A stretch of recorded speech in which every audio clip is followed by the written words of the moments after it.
Hello friends, स्वागत है आपका मनी ज्ञान हिंदी यूट्यूब चैनल में।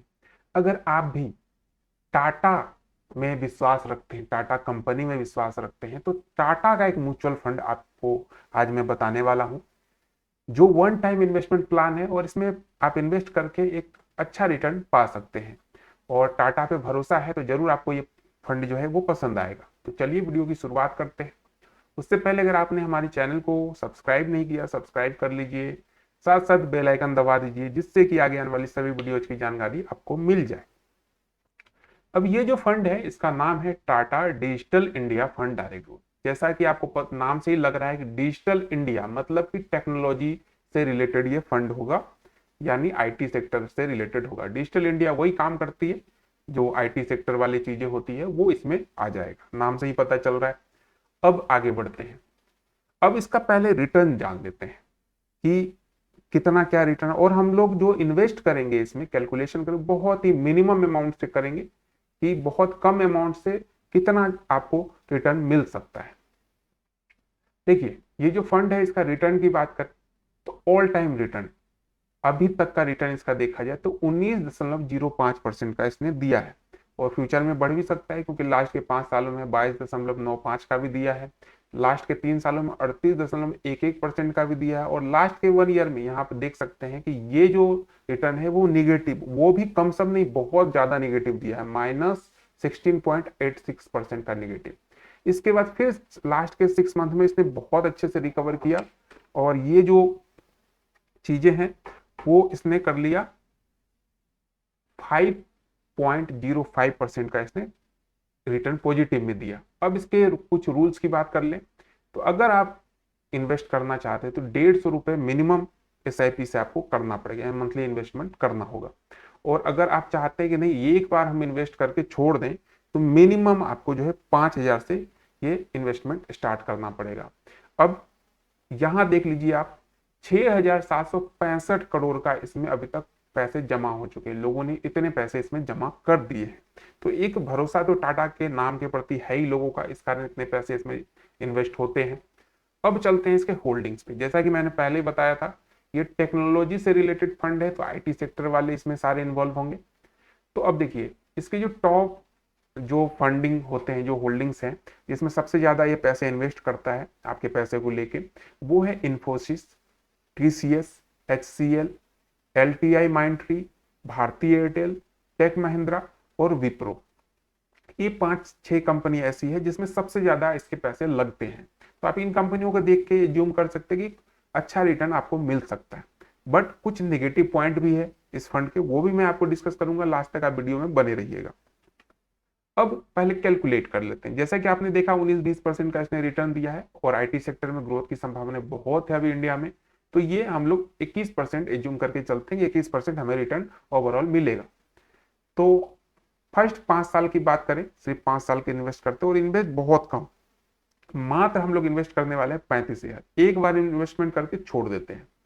तो 5 सालों में जो आपका इन्वेस्टमेंट 35,000 है, वो आपका 55,781 रुपए का रिटर्न देगा, अगर 21% रिटर्न रहा तो। टोटल वैल्यू 55,000 ये और 35,000 ये, टोटल हो जाएगी 90,000। इसी तरीके से 10 साल का देखें, ये 35,000 आपको रिटर्न देगा 2,04,62 रुपए का, और टोटल वैल्यू 2,35,462 हो जाएगी 10 सालों में। अब देखिए, जैसे जैसे 5 सालों में मात्र आपको 90,000 का रिटर्न मिला था, लेकिन यहाँ पे 2,35,000 हो गया। आपके अमाउंट वही है, 35,000 इन्वेस्ट किया हुआ, लेकिन पैसे जो है वो कैसे मल्टीप्लाई होता है ये आप देखते रहिए। यही चीज 15 सालों के लिए अगर हम लोग छोड़ देते हैं तो 5,75,000 आपको एस्टिमेट रिटर्न मिलेगा, टोटल वैल्यू हो जाएगी 6,10,000 का।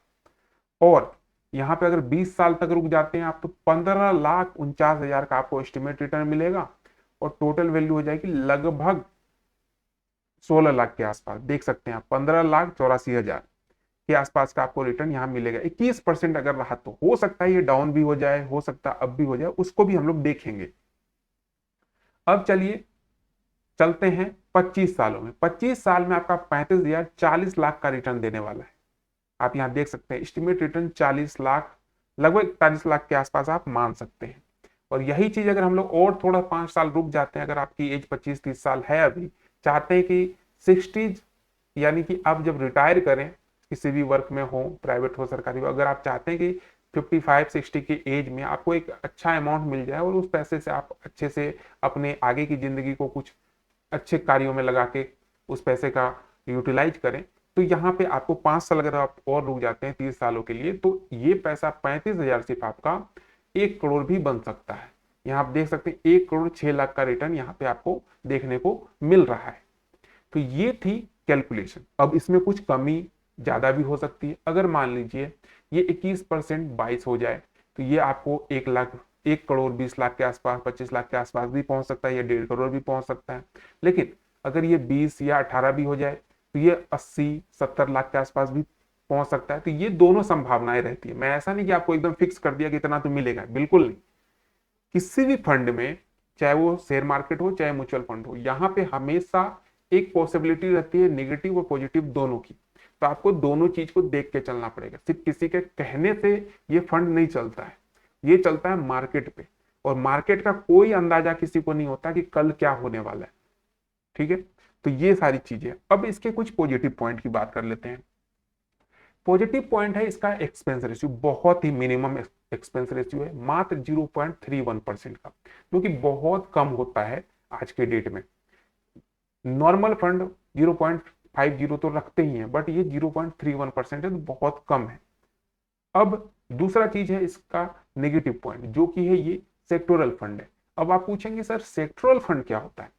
तो सेक्टरल फंड वो होता है जो किसी एक पर्टिकुलर सेक्टर में इन्वेस्ट करती है। जैसा कि आपने यहां देखा, ये डिजिटल जो फंड है ये क्या करता है, आईटी सेक्टर में इन्वेस्ट करता है, सिर्फ और सिर्फ आईटी सेक्टर में इन्वेस्ट करता है। अब ये नेगेटिव क्यों है, नेगेटिव पॉइंट क्यों है इसके लिए? क्योंकि किसी भी पर्टिकुलर सिंगल सेक्टर में इन्वेस्ट करने से ये होता है कि कभी भी अगर किसी कारण से उस सेक्टर में गिरावट आई तो आपका फंड एकदम से डाउन हो जाएगा। लेकिन यही अगर कोई सेक्टरल फंड नहीं रहता, वो अलग अलग चीजों में इन्वेस्ट करता, अलग अलग मार्केट में, अलग अलग इंडस्ट्री में इन्वेस्ट करता है, तो वहां पे एक पॉजिटिव पॉइंट ये रहता है, हो सकता है कि उस अगर 5 अलग अलग इंडस्ट्री में वो इन्वेस्ट करता है तो किसी 2 में मंदी आ जाए, आईटी सेक्टर डाउन चला गया या रियल एस्टेट डाउन चला गया, हो सकता है जो बाकी के 3-4 इंडस्ट्री है वो अच्छा ग्रोथ कर रही है तो वो कवर कर लेती है। लेकिन यहाँ पे दिक्कत यही है कि ये सिंगल एक ही इंडस्ट्री में इन्वेस्ट करती है, और अगर मंदी आती है तो इंडस्ट्री, पूरे इंडस्ट्री को प्रभावित करेगी, तो वहां पे आपके फंड डूबने के चांसेस या डाउन होने के चांसेस बहुत ज्यादा रहते हैं। ये हो गई पूरी डिटेल इसकी। अब कुछ जो मेरी पर्सनल राय है वो ये है, कुछ लोग कमेंट भी करते हैं कि आपने इतना बता दिया, इन्फ्लेशन कहाँ चला गया, महंगाई दर कहाँ चला गया, ये सारी चीजें बोलते हैं। देखिए ये कैलकुलेशन है। अब ये कैलकुलेशन मैं अपने तौर पे तो बता नहीं रहा, ये फुल्ली डिपेंडेंट है जो कैलकुलेटर मार्केट में अवेलेबल है, एसआईपी या इन्वेस्टमेंट से रिलेटेड जो भी। इन्फ्लेशन ऑब्वियस सी बात है कि जो आज के डेट में 1 लाख का वैल्यू है वो 10 साल उस 1 लाख को हम लोग 1 लाख के तरह ट्रीट नहीं करेंगे। वो हो सकता है 10,000 के जो सामान होते हैं उसके लिए वो 1 लाख यूज में आए। क्योंकि आप 10 साल पीछे जाके देखें, जो 100 रुपए की वैल्यू 10 साल पहले थी, वहां पे 100 रुपए में बहुत कुछ ले सकते थे। लेकिन आज के डेट में 100 रुपए की वैल्यू 10 रुपए हो गई। उस टाइम का अगर हम लोग कंडीशन देखें तो आज के डेट में 100 रुपए का कोई वैल्यू नहीं है। आप जाते हैं एक बाल कटाने में भी 100 रुपए से ज्यादा ही खर्च हो जाता है, सिंपल सी बात है। तो ये चीजें तो चलनी ही है। अब इसके लिए आप माथापोड़ी इन्वेस्ट ही करना छोड़ दें कि नहीं इन्फ्लेशन ये तो 1 करोड़ बता रहा है, उस टाइम 1 करोड़ का वैल्यू तो 50 लाख ही रहेगा, क्या मतलब है? तो भाई साहब फिर तो आप जिंदगी में कुछ नहीं कर सकते। ठीक है ना? जो कमेंट करने वाले आते हैं कि इन्फ्लेशन ये वो बस बहानेबाजी कर सकते हैं कि ये इस कारण से मैंने इन्वेस्ट नहीं किया, उस कारण से नहीं किया। जब तक आप कुछ करेंगे नहीं तब तक कुछ आपको मिलेगा नहीं। तो छोटी छोटी अमाउंट करते रहिए, सब कुछ चलता रहता है। बट यहाँ पे मैं 1 करोड़ बता रहा हूँ, हो सकता है 1 करोड़ आपको मिले, लेकिन उस टाइम उसकी वैल्यू 50 लाख ही रहे, तो कम से कम 50 लाख तो आपके पास आए ना वन टाइम के लिए।